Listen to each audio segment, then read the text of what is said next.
The cauldron cries, it singeth unto me the songs of Mother Goddess and of Father the tree.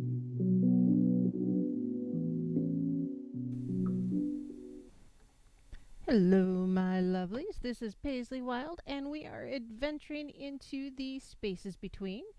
I want to thank you for joining us. Joining me. It's not an us, it's a me. But we're being broadcast live on Truth Frequency Radio, iHeartRadio, TuneIn, and TalkStream Live because you know what? It's all about me. That's just all there is to it.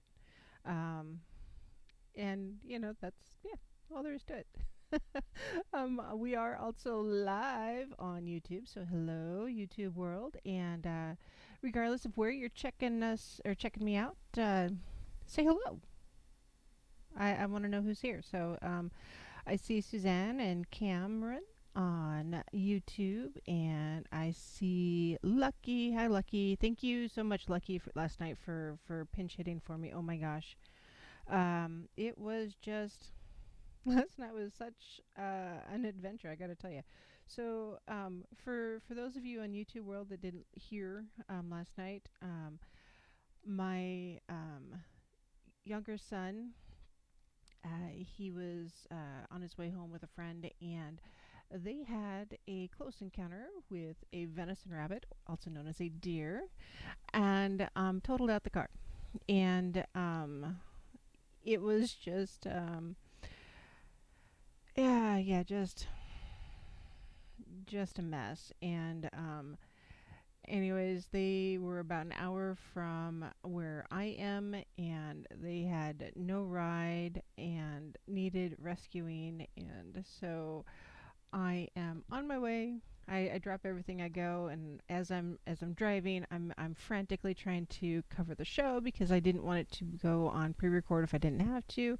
Because I actually had material for last night. I wanted to talk about shamanism, and it just didn't work out quite that way. Instead, we talked about embracing yourself, embracing your path, and it wasn't very esoteric last night at all. But that's okay because sometimes paganism isn't esoteric. Sometimes it's just reality, and helping out those who need to be helped, and that's all there is to it. Oh yes, Suzanne, they are absolutely fine. The car was totaled, the deer was totaled, unfortunately, and it was ironically, maybe I don't know, interestingly, the first car that stopped to check on them to see if they were okay offered to buy the car outright, which worked out perfectly.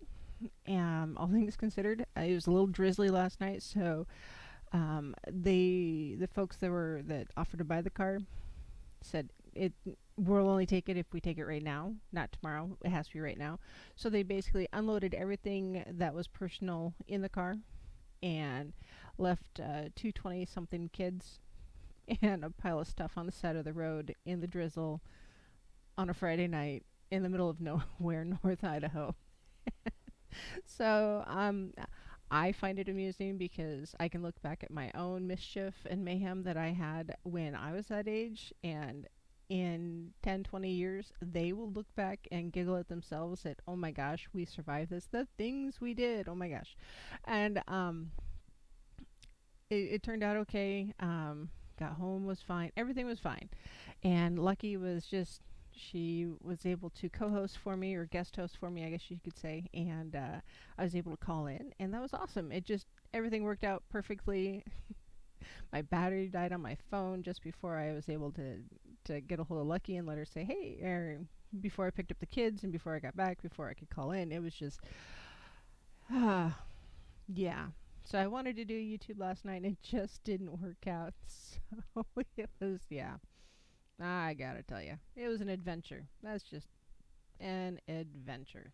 So, but yes, everything's okay. We ended up having a great day today. So happy Mabon. This is the first day of Mabon. It lasts for the whole week, guys. So I hope you're celebrating fall and the kind of the holiday. The first day of fall is actually on Monday, which is the fall equinox. So the um, It just it turned out really good. So yeah, and so today to celebrate Maven, kind of sort of we I did a roast and mashed potatoes and veggies, and that was good. And we this morning we went and picked pears and plums and apples. So I already have about 4 gallons of elderberry wine perking away, and I've got about 3 gallons of plum wine perking away. And I will be adding to that. I'll be doing more plum wine. Yes, yes, and probably some pear wine. My pear wine last year bombed horribly as far as wine goes and turned into an interesting vinegar, actually. And yeah, yeah, Josh, it was but just bizarre. Hi, Deb. In TFR, I see Lucky Ken Ooga Booga Shizu. Is that what that is? Shizu. All one. And Brent. Hey, Brent. So it was just, oh, goodness. And so we talked last night about embracing your path. And you know what? I think that was really important, talking about embracing your path, because, sometimes things in life happen that are not really planned. Actually, often, usually, it's pretty normal for things to just happen, and it's frustrating. And if you are always so stuck on, I have to do X, I have to do Y, I have to do Z, and it has to be in that exact order, when something comes up that you don't anticipate, it'll really knock you off your path. And it doesn't matter if you're pagan or Christian or agnostic or whatever, or atheist. If you don't have a backup plan or the ability to flex when things come up, um, and you know what, you have to be able to be flexible. You have to be flexible, to roll with it. Otherwise, you will not be able to, you know, grow. And some of that adventure, that's how you learn more about yourself, what you can do, what you cannot do. If you're pushing yourself, that's how you really, that's how growth happens. So, anyways, I'm going to get off that soapbox, because we stood on it and danced around a little bit yesterday. So, um, excuse me. Hello, weird desk. So, tonight I'm going to talk about what I was going to talk about yesterday, and that is shamanism. Because I think there's a lot of misconceptions about shamanism in general. And I had encountered, or I'm getting ready to do kind of a ritual thing with some friends here shortly, and there's a shamanistic element to it, and I wanted to understand more about shamanism in general. And so I figured, yeah, it was time to look into it a little bit, and it was important to me to learn more about shamanism in general. And in doing so, yeah, there's a lot of stuff out there. Everybody assumes, especially if you watch TV or movies or anything like that shamans are all, you know, people half dressed, shaking rattles, dancing around a fire, that sort of thing. And is there an element of that? Yes, there is. However, that's not all there is to it. It's not the Disneyfied version of shamanism or anything like that. There's a real element to it. So I figured I'd start with the definition. So according to Merriam-Webster, the dictionary, it says shamanism is a religion practiced by indigenous peoples of the far northern Europe and Siberia that is characterized by a belief in the unseen world of gods, demons, and ancestral spirits responsive only to the shamans, and then also any other similar religions. Which on the one hand is pretty narrow, on the other hand is, wow, that's pretty broad. Um, Basically, shamanism is a connection to the spirit world that is not is more intuitive and often hereditary. I think it's very much the indigenous peoples or the First Nations are more shamanistic, your medicine men, if you will. And so we're going to get into this and explain it just a little bit more. And if you do have questions or you want to share your 3 cents, by all means do so. I am live. I can take calls. So that number is 213-233-3998. Again, 213-233-3998. Or if you're across the pond in the UK, it's 44203-393-2871. And I promise to kind of check the call board every so often. I do promise. And if I miss you and you're in one of the chat rooms, just poke at me and say, hey, answer your phone. I promise I will answer. So, oh, hi, Gentry. And there's many paths to a personal healing and spiritual awakening. And so what shamanism offers our modern world is not a more religious doctrine or commandments, clergy, gurus, or something like that. It offers something more ancient and probably more vital for today's world. It's a way of life that is aligned to the soul and your inner soul and a deep balance with nature around us. Now, our ancestors, no matter where we're from, really, truly, no matter where we're from, were believe that every created thing is alive and has a soul, and that to be happy and strong and well, humans really needed to be clear on their own aliveness and get to know their own heart and get to know themselves. And now, only then could we bring our unique gifts or magic alive in the world and to live a joyful life in balance with the living earth and the greater creative intelligence behind all of that and the deities and such. So people who don't know their own heart or their own soul generally don't know their purpose in life and are often easily overwhelmed by big decisions or big changes. So kind of related to what we were talking about last night.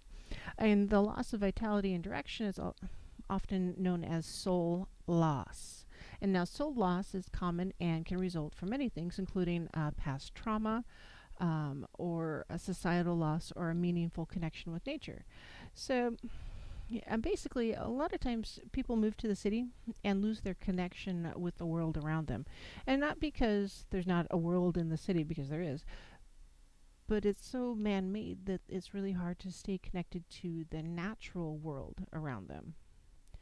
And we get so sucked into technology that the natural world is often overshadowed by technology. I mean, everybody has a cell phone, just about.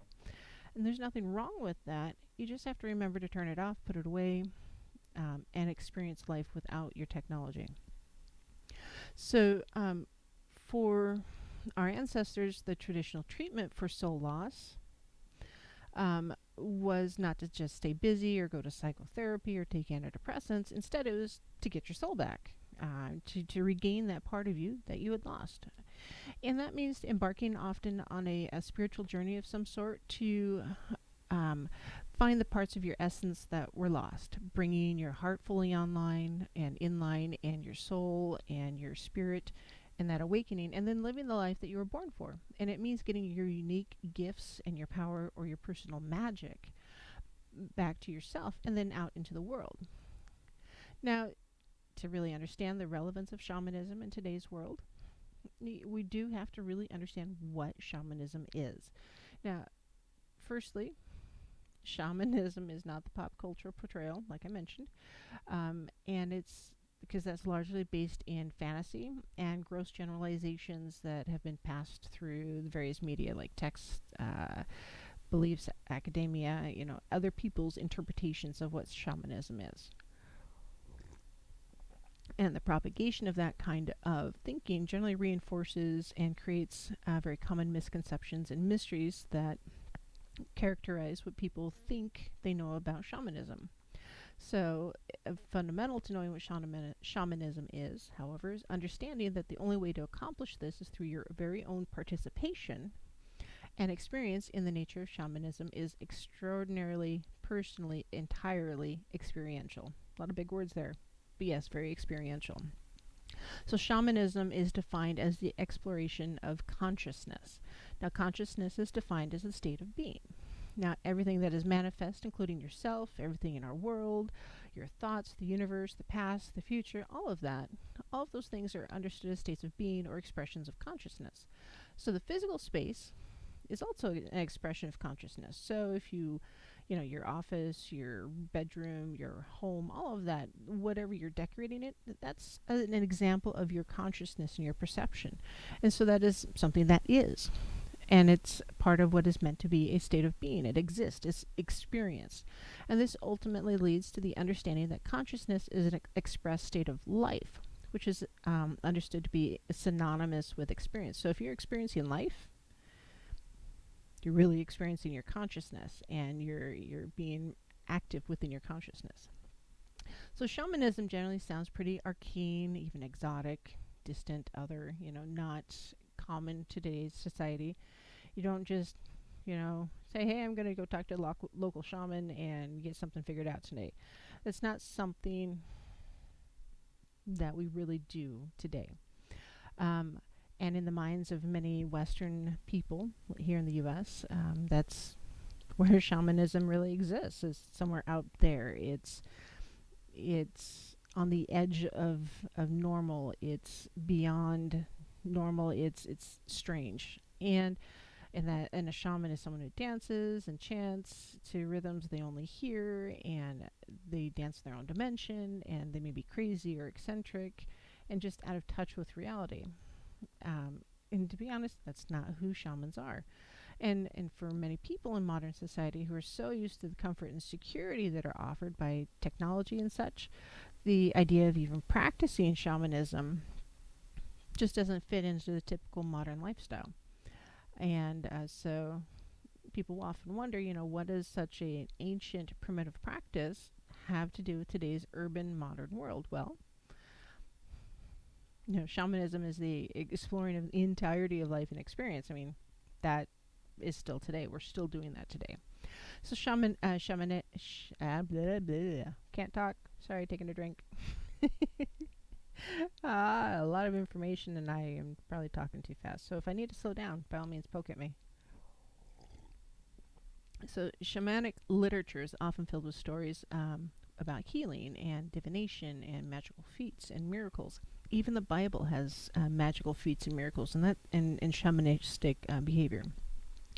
And the validity or truth of those stories is not what's necessarily important. What's important is the nature of shamanism itself is not limited to any particular kind of story or manifestation within specific cultures or systems. It's not just ancient primitive cultures, it's all of us. And the very essence of shamanic practice is birthed out of a wholeness of the experience. That includes the cultural context, but also includes the practitioner and all of their life experience, beliefs, knowledge, etc. So the participants and the space or theater where they're having their engagement and such is part of the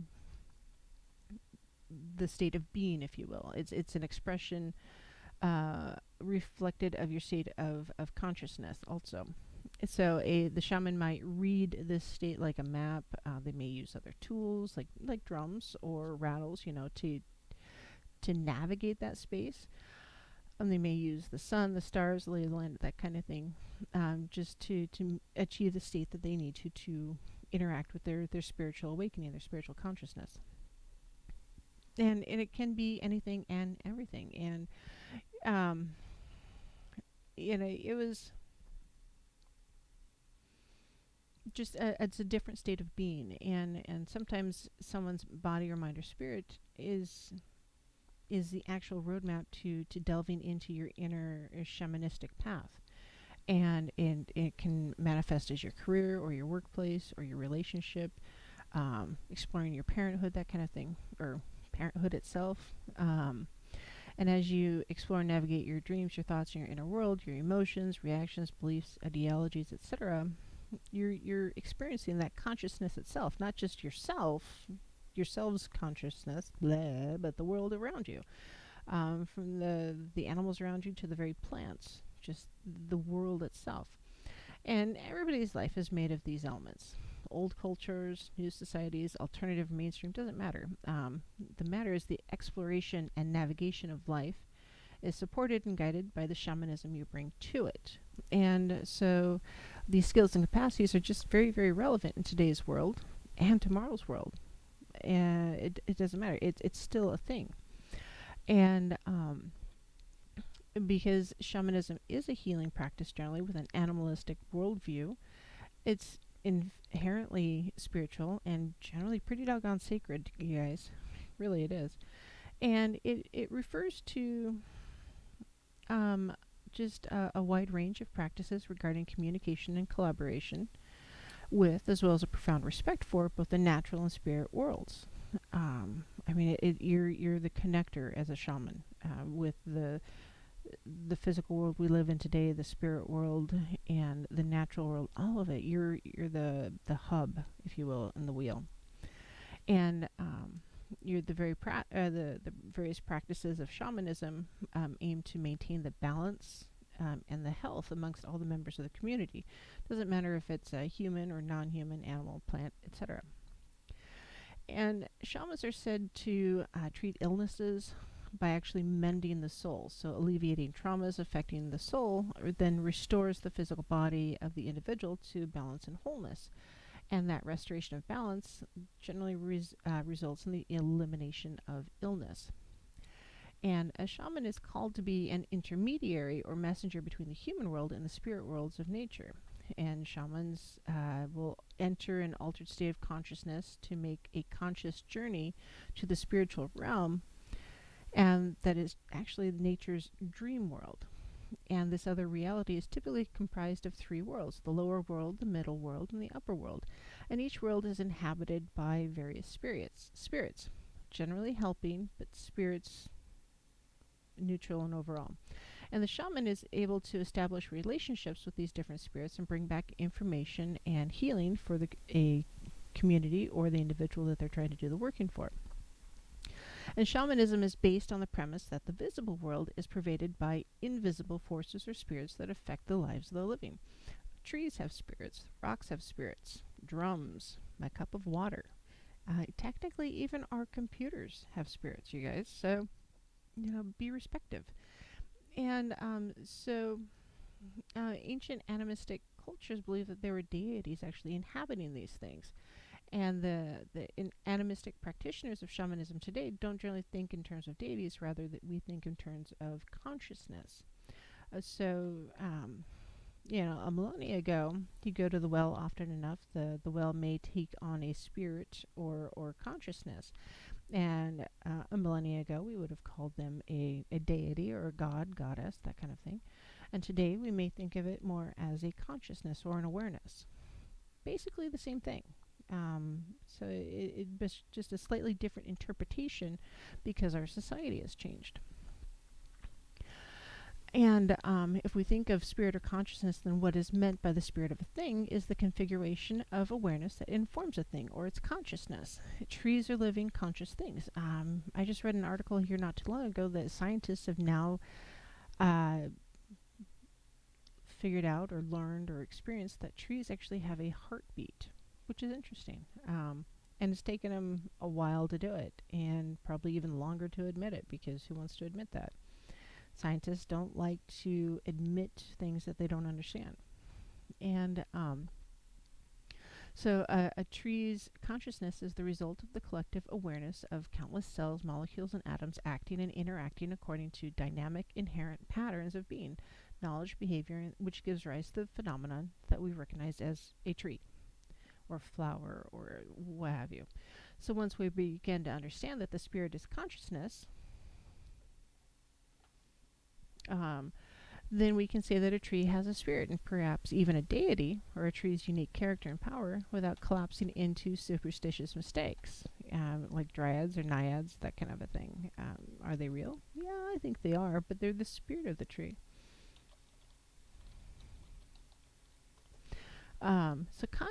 Consequentially, still can't talk. Consequentially, all things are linked through spirit. The view of the vast interconnectedness of everything in the universe is essential to the principle of the shamanistic worldview.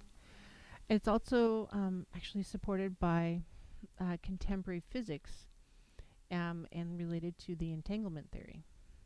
So I mean, it really is related, to be honest. So spirit is power, and it should be respected. So shamans know this. So if we're going to effectively interact with the spirit of a thing, we need to at least have a basic understanding and appreciation of that thing's nature, or its powers. So by respecting the nature of a medicinal plant, for instance, one can benefit from its healing power. And understanding this fundamental reciprocity in all things is also the doorway to understanding the shamanic worldview. So yeah, it's sorry guys, it is a little deep tonight. Sorry, but given everything that is of spirit, we humans find ourselves in a position of equality rather than dominance, which is kind of against the whole human worldview. We feel that we're dominant over everything. We really truly aren't. We're working with everything else. We're not dominant. We're equal.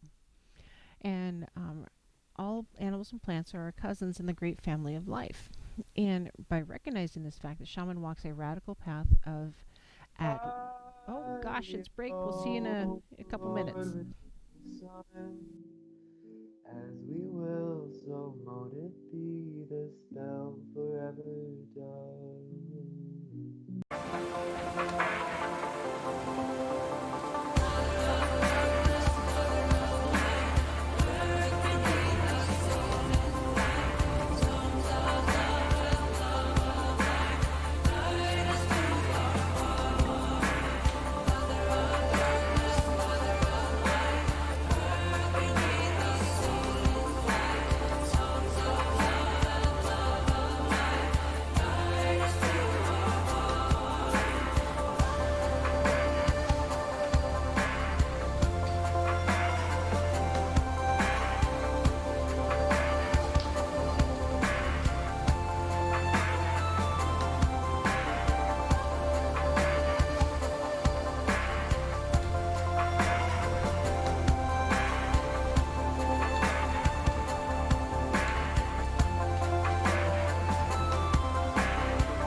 songs of Mother Goddess and the Father in the tree.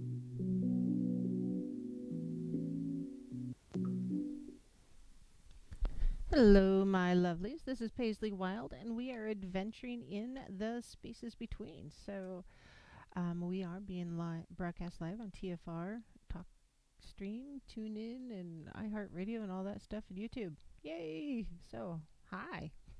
I hope you guys are doing great. If you do want to call in, the number is 213-233-3998. Or if you're across the pond in the UK, it's 44203-393-2871. And tonight we are talking about shamanism and kind of the connection and what it means to today's society. So, because modern culture really doesn't have a role for the shamanic. One of these days, I promise I will be able to say this word, shamanic archetype. Many people who grow up outside of an indigenous village are shamans, and they may not know it. They really don't. They Many naturally wind up in overtly healing professions such as medicine, psychology, or life coaching, but some do wind up in a profession that they feel like they just don't fit at all, because that happens. Um, and Even those who enter healing professions may feel out of place because the system of Western medicine and psychology really leave little room for the modern shaman to practice his or her natural healing art. And many will wind up in various forms of sacred activism, like healing the planet, for example, rather than healing people. And in traditional shamanic cultures, shamans were selected in specific ways, often through like a near-death experience or an illness, an animal attack, lightning strike, that kind of thing. They were called or chosen by the spirit and called into service. And sometimes they would go willingly, and sometimes grudgingly. And nonetheless, the path to becoming a shaman was distinct and narrow. Whatever initially called one forward, willingly aligning yourself with that calling meant that you were engaging in the process of self-selection. Through a controversial topic, however, self-selection is becoming more widely accepted as a legitimate way to enter into a shamanic relationship with the world. And these types of relationships are often termed non-traditional apprenticeships, relying on both a shamanic teacher but also on a person's own inner authority and direct experience. And this is quite a departure from the traditional ways. However, it does speak to the evolution of human consciousness. So, throughout history, there have been overwhelming factions that were hostile to the shamanic, earth based, or goddess honoring practices, and it's crucial that the priests, priestesses, and shamans and other spiritual elders took those teachings into hiding to preserve them for a time when humanity would be ready for them again. And we seem to be approaching that time now. So, no matter how or why these traditions and practices were sequestered, it is time for those ancient teachings, those mystery schools, those sacred texts to become more and more available, and to everyone, not just the select few. And what was once esoteric and reserved for a select few to safeguard is now desperately needed and fervently sought by many people on their own path to either shamanism or paganism. And humanity is now raising in consciousness, and shamanism just, it isn't really just for shamans anymore. And if you feel called to a shamanistic path, by all means, do your research, um, and find someone who's willing to teach you a little bit, but don't be afraid to meditate and connect with the world and help find some guides to get you moving in the right direction. So, in doing my research for tonight's show, I found several lists of ways to tell if you're a shaman and don't know it. And if you're a shaman and don't know it, yeah, clap your hands. Boop, boop. So there's some signs that may indicate that you fit that particular archetype, or that you may be on that path or moving that direction. And I think many of us are really beginning to feel an impending shift of society and awareness.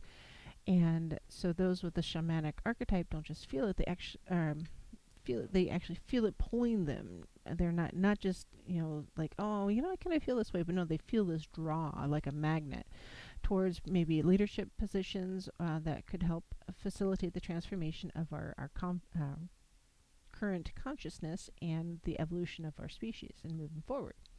So you may sense that you're meant to participate in that global shift in consciousness that is currently underway. So that's the first one. The next one is, well, maybe you have ancestors who are healers or medical herbalists. So many cultures believe that the gift of shamanism is inherited and can only be passed down through generations. Of course, in today's world, it's impossible to know which of our ancestors were healers.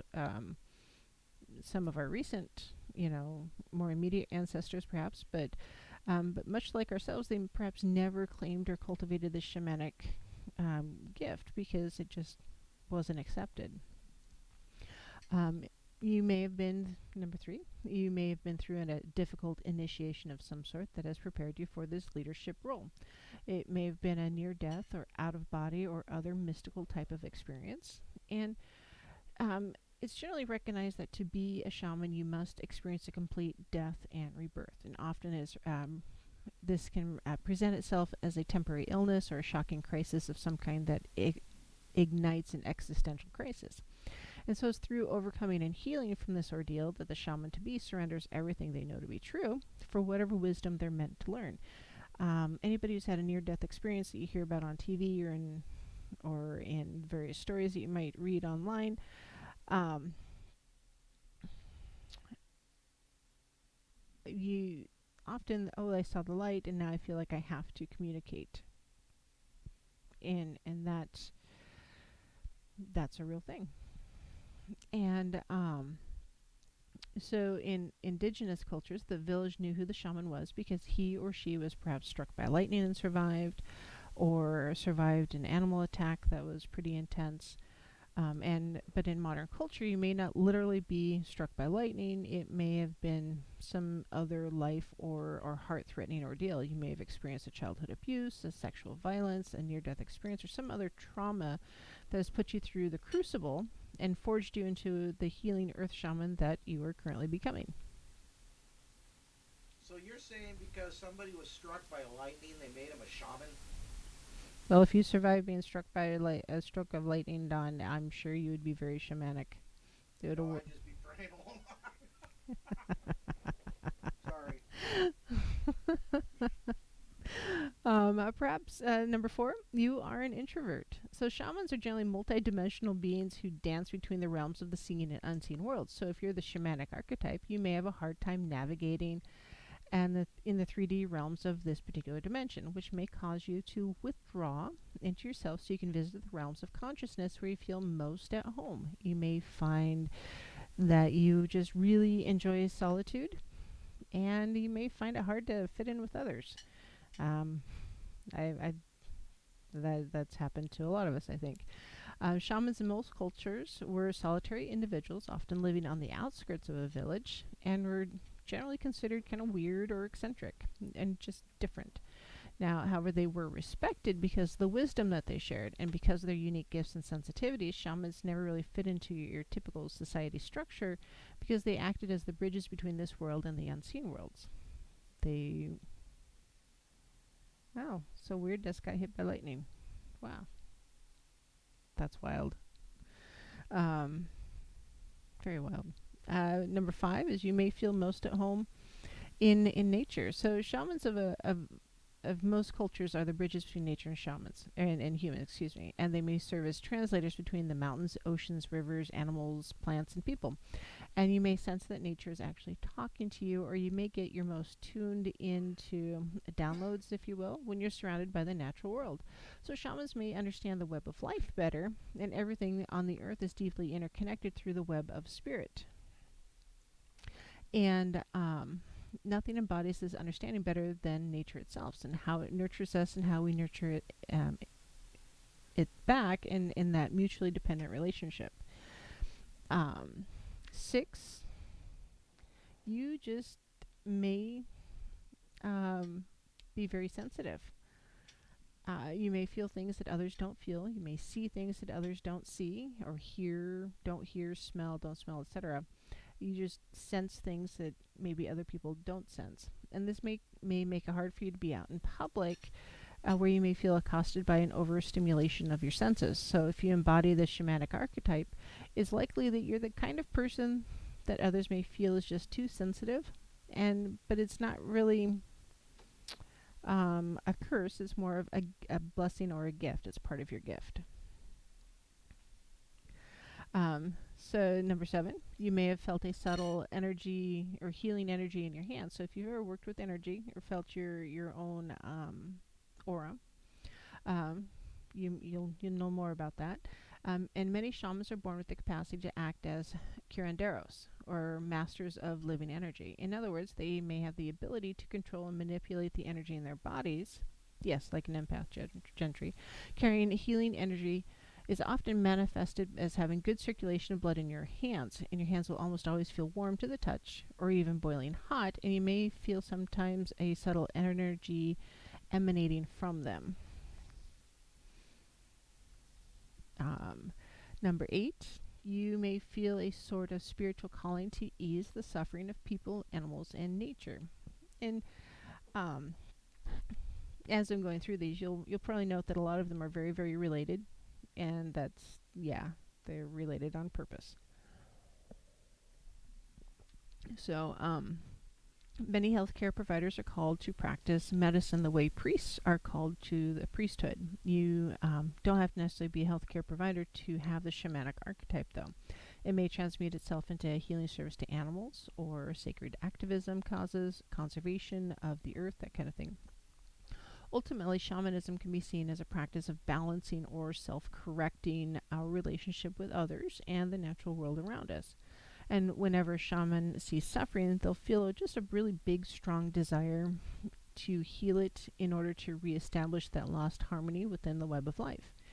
And these signs may be general and can happen to a lot of people, but in truth, many of us are being called by spiritual forces, yet few of us answer that calling. Not everybody's really listening. So some may be able to go through life without listening to the spiritual calling, while others might experience depression and physical illness before they close off and neglect to listen. So what happens once you do listen to your calling, and find training?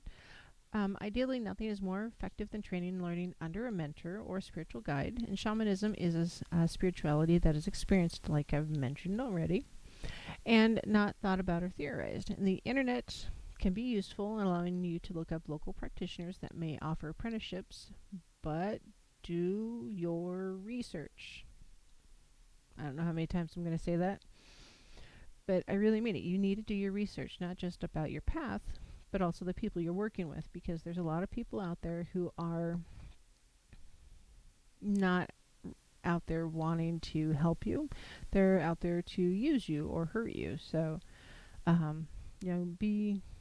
practice safe internet, people.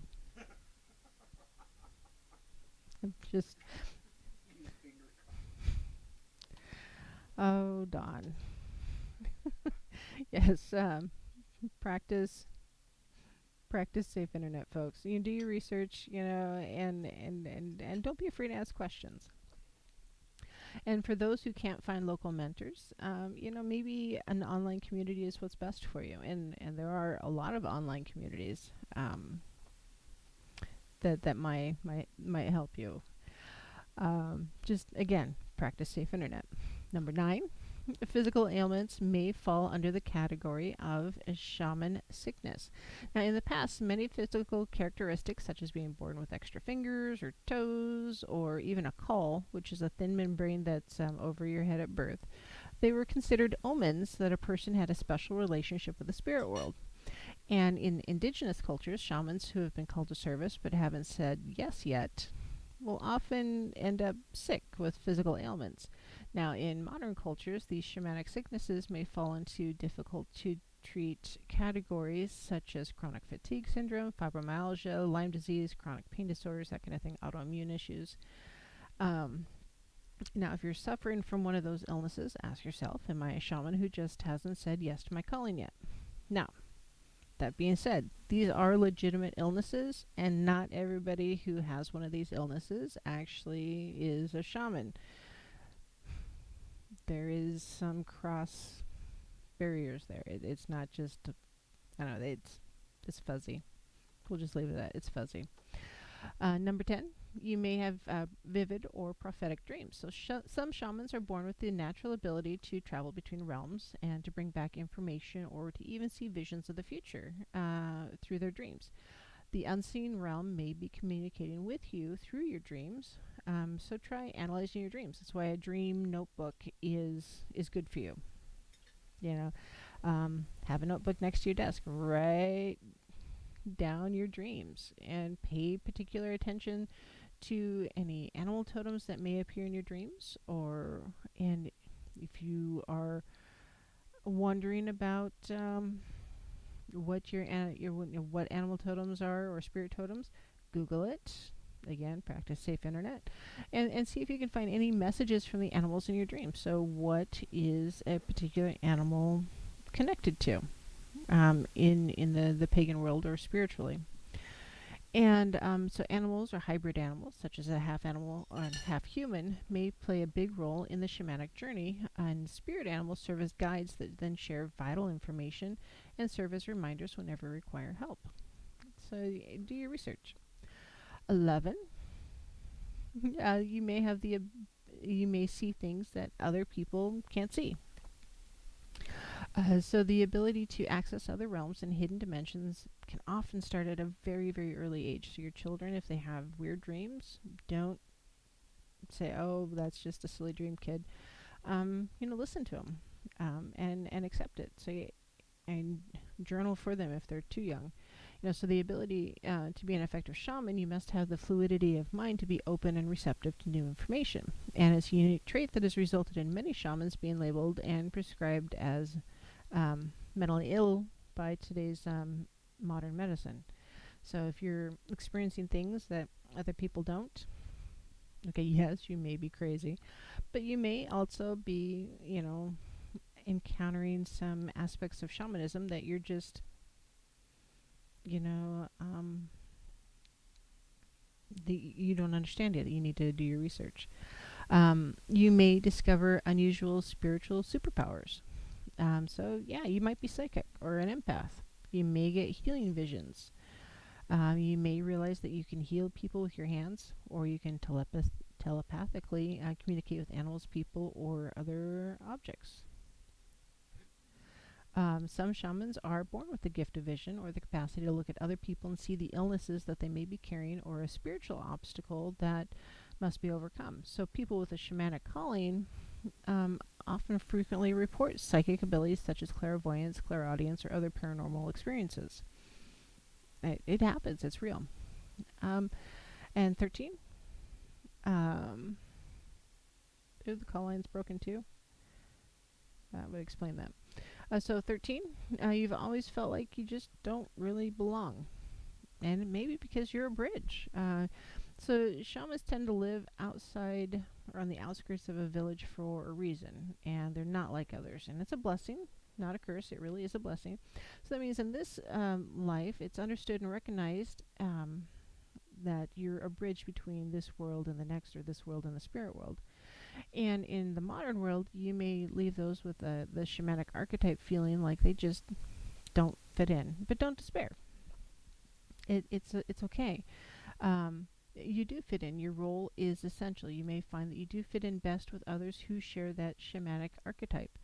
And among your fellow shamans, you'll feel like you're with family. So, like if like Black Tree and I, we've got this group up here in North Idaho where we're talking about, or we get together and talk about paganism and such, and it's a real thing, and it feels great. It feels kind of like family, and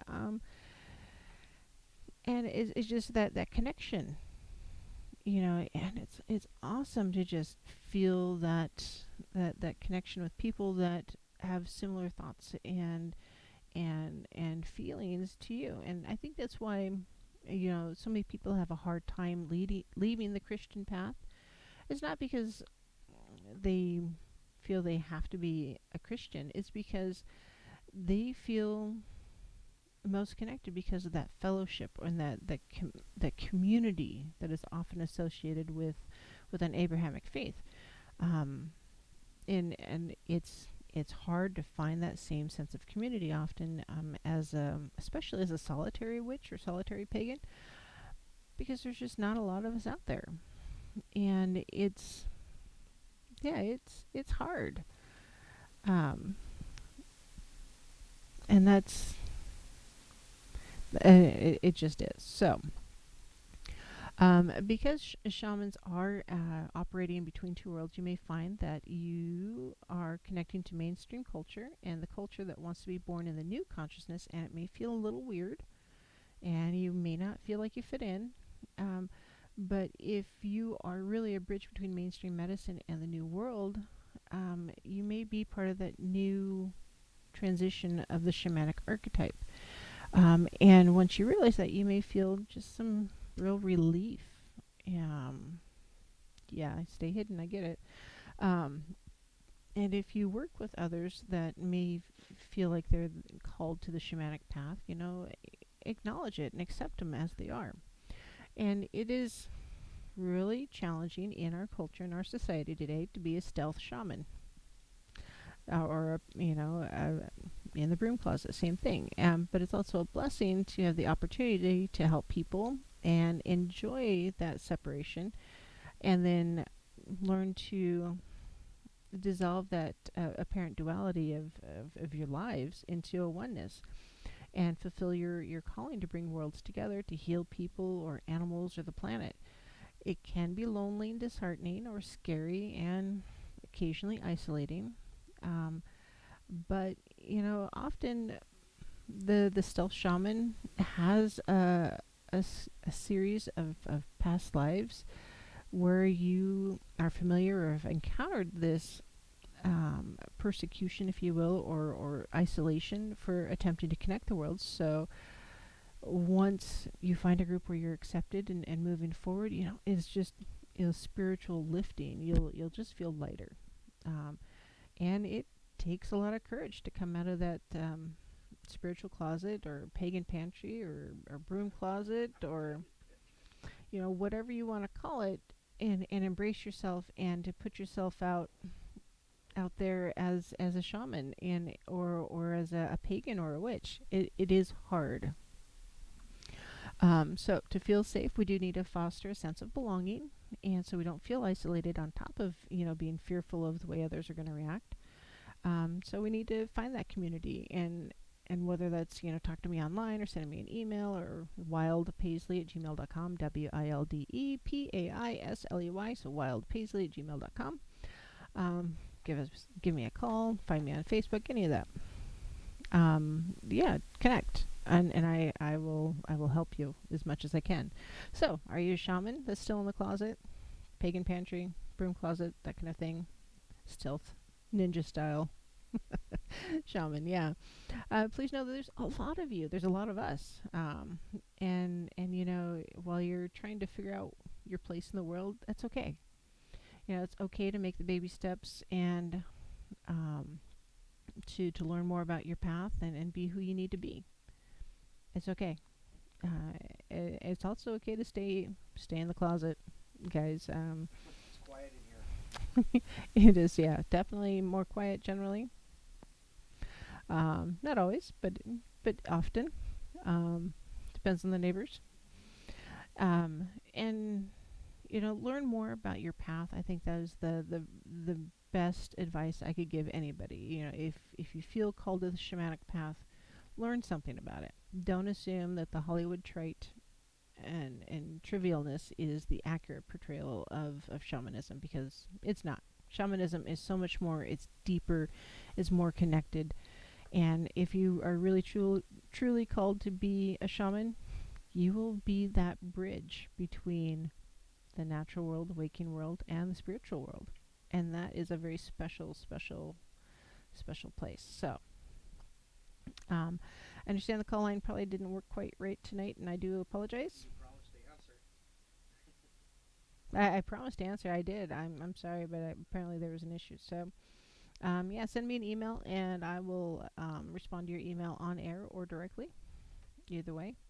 And I hope you have a glorious Maven and you're celebrating it with your friends and family. Or if not, then I hope I'll celebrate with you spiritually, because I think it's good, it's fun. And remember the equinox. Celebrate that too. Find the little things that you can celebrate in our day to day life. And it doesn't have to be a big thing. It doesn't matter.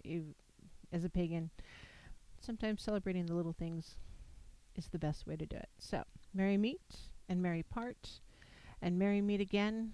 And thank you for joining me here tonight. This is Paisley Wild, and this has been The Spaces Between. And we'll see you next week.